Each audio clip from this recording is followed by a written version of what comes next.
Terence Crawford versus Felix Diaz has been confirmed. I believe the date is the 20th of May, although may have to double check that rather than just taking my word for it. And it's an interesting fight. Felix Diaz is a guy who I've been a fan of for a little while now. He's actually got a fairly decent resume. American Olympian. I think he's 19-1. He holds victories over Adrian Granados and Sammy Vasquez. He also has a loss, albeit a loss where most feel that he was robbed against Lamont Peterson in what was a very close, controversial fight. But I think he made a fan of most of us, certainly myself, during that Sammy Vasquez fight. He went into that Vasquez fight after the Lamont Peterson loss. I think that, Vasquez was touted as a very, very highly regarded prospect at the time. And I think most expected Vasquez to beat Felix Diaz, but he put on a fantastic performance that night and really exposed Vasquez, in my opinion. And he's picked up another win since then, admittedly at a lower level of opposition, and now he's stepping it up against Terence Crawford. And he's an interesting character, Felix Diaz. He's very, very different to your classic boxer. I believe he's 5'5" in the light welterweight division, so he's very, very, very short indeed. And he's also a southpaw, so he makes for an extremely awkward target to hit.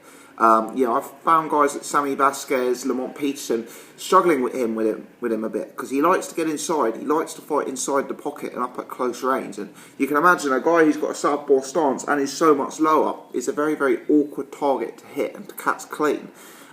He also, if you like, is a kind of pressure type fighter.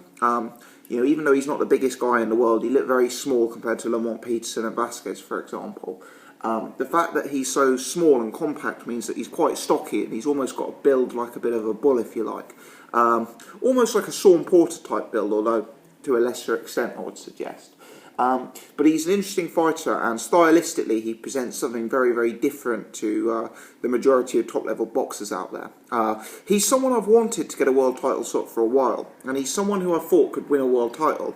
I actually have similar feelings about this fight to the fight between Liam Walsh and Gervonta Davis, whereas Liam Walsh is kind of this guy who maybe hasn't had this superstar career.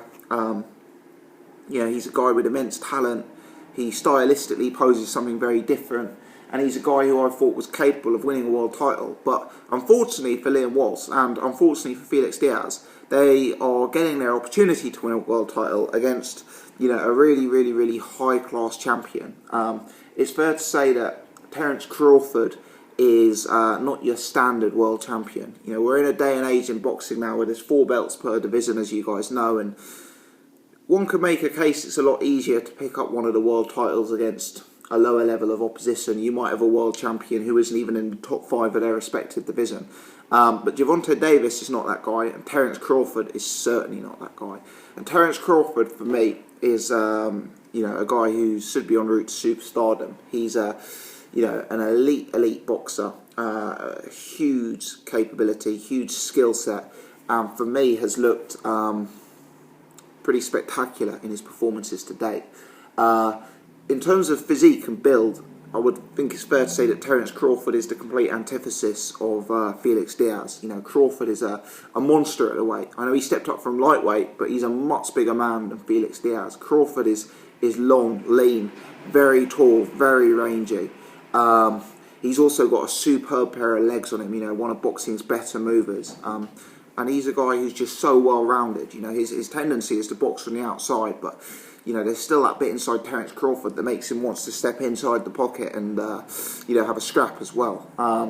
Realistically, though, if I look at Felix Diaz, I think where he's going to be most successful in any fight, not just against Crawford, is when he's allowed to close the gap. When he's having a fight inside a phone booth, if you like. That's when you see the real awkwardness and the angles that he possesses come out, and that's where he becomes a very hard target to hit. I think the problem that he's going to face against a guy like Terence Crawford is so long and is such a good mover that I expect Crawford to win rounds in this fight comfortably behind the jab. I expect Crawford's legs to be able to keep distance, and I think Crawford will jab high, jab low, jab to the body, double jab, and pick up rounds crisply and cleanly against Felix Diaz. I expect after Crawford's established the jab, we'll see him throwing, more power punches, more hooks, more uppercuts off it. And whilst I think Felix Diaz could win a world title,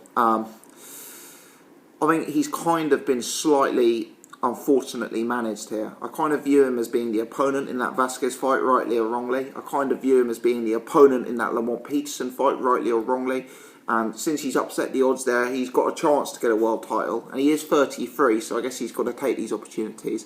But unfortunately, the opportunities come against the number one in the division and one of the very top boxers in the sport. And whilst Felix Diaz is a very likeable fighter, whilst he's a guy who could go on and could have some decent fights in his career and maybe pick up a world title, I don't see him being able to do that against Terence Crawford. And it's a similar sentiment to what I expressed against for Liam Walsh versus Gervonta Davis. I kind of view, even though Gervonta Davis, Terence Crawford are very different fighters, as are Liam Walsh and Felix Diaz, I kind of view these guys as real, high potential guys, Liam Walsh and Felix Diaz, but they're being thrown straight from top 20 level to top 2 or 3, and in Terence Crawford, Felix Diaz, the number 1 by far.